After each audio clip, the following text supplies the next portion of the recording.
Assalamualaikum warahmatullahi wabarakatuh. Nama saya Alfiani, NPM 184300512, Universitas 17 Agustus 1945, Fakultas Farmasi. Akan menjelaskan tentang hipertensi pada orang komorbid. Tapi sebelumnya saya akan kasih tahu ke kalian semua cara mencuci tangan yang benar, etika batuk atau bersin yang benar, dan cara memakai masker yang benar. Pertama, sebelum kita mencuci tangan, kita harus mempersiapkan tisu. Tisu atau handuk kering yang bersih. Kemudian, kita wajib melepaskan benda-benda yang menempel pada tangan kita, seperti cincin, gelang, jam tangan, dan lain-lain. Lalu, kita menyalakan keran air dan membasuhnya. Kemudian, ambil sabun secukupnya dan memulai melakukan 6 langkah menurut WHO. Yang pertama, usap-usap telapak tangan. Yang kedua, punggung tangan. Yang ketiga, gosok sela-sela jari. Yang keempat, bagian dalam jari.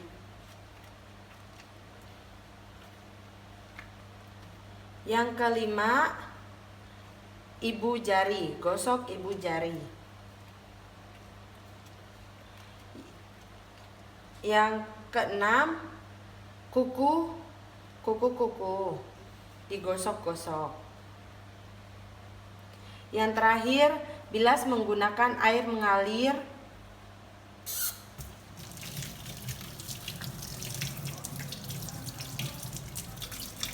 dan keringkan menggunakan tisu atau handuk kering.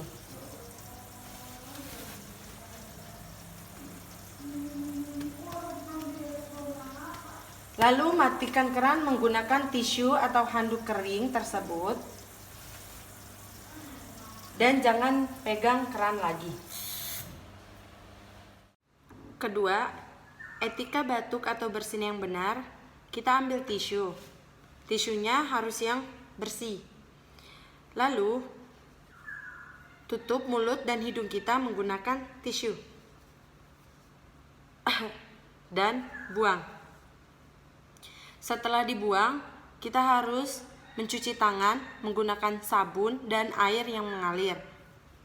Apabila tidak ada sabun dan air mengalir, maka bisa menggunakan hand sanitizer. Apabila tidak ada tisu atau sapu tangan, kita bisa menutup mulut kita menggunakan lengan baju kita. Seperti ini. 3. Sebelum memakai masker, wajib bagi kita untuk mencuci tangan terlebih dahulu, baru memakai masker.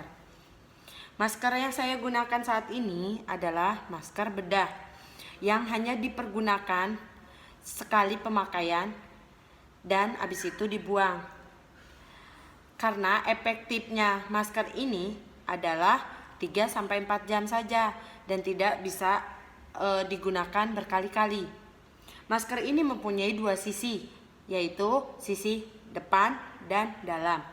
Yang depan itu berwarna biru, yang belakang berwarna putih. Masker itu bermacam-macam. Ada yang masker bertali, ada yang masker berhijab, ada juga masker yang buat kain, yang masker kain. Nah, masker yang ini mempunyai 2 sisi, atas dan bawah. Yang atas itu untuk menopang hidung kita karena ada kawat. Nah, langkah yang pertama itu kita jangan sampai memegang yang dalam yang berwarna putih ini, karena yang ini akan menutupi hidung dan mulut kita.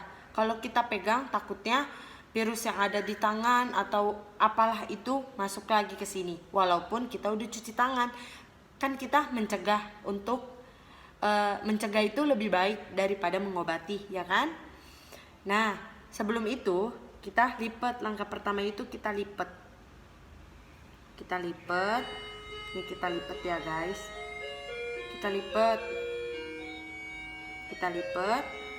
Nah, lalu kita pakai. Kita pakai. Setelah 3-4 jam kita pakai, kita lepas dan kita buang. Karena sekarang lagi darurat atau kelangkaannya masker. Jadi, dan banyak juga orang yang mendaur ulang, oknum-oknum yang nakal doang ya, mendaur ulang. Jadi, sebelum kita buang, kita harus robek-robek atau gunting-gunting terlebih dahulu. Agar kenapa? Oknum yang nakal tidak mendaur ulang lagi. Sekarang saya akan menjelaskan tentang hipertensi pada orang komorbid. Komorbid itu seseorang yang mempunyai penyakit komplikasi seperti hipertensi, terus diabetes mellitus, asma, jantung, TB, dan lain-lain. Terus hipertensi atau tekanan darah tinggi adalah kondisi saat tekanan darah berada pada nilai 130/80 atau lebih. Terus kondisi ini dapat berbahaya karena jantung dipaksa lebih cepat atau lebih keras ke seluruh tubuh hingga bisa mengakibatkan timbulnya berbagai penyakit seperti stroke, terus gagal ginjal dan gagal jantung. Hipertensi ada 2 tingkatan. Yang pertama, tingkat pertama yaitu 130/80 hingga 139/89. Hipertensi tingkat 2 yaitu 140/80 atau lebih tinggi. Seseorang yang dapat mengalami hipertensi yaitu yang pertama, lanjut usia. Yang kedua, memiliki riwayat keluarga yang mempunyai penyakit hipertensi. Yang ketiga itu jarang berolahraga. Yang keempat, memiliki kebiasaan merokok. Terus bagaimana cara pengobatannya? Nah, pengobatannya itu dapat mengkonsumsi obat penurun darah tinggi seperti katopril, terus nifodipin, terus amlodipin, dan furosemid.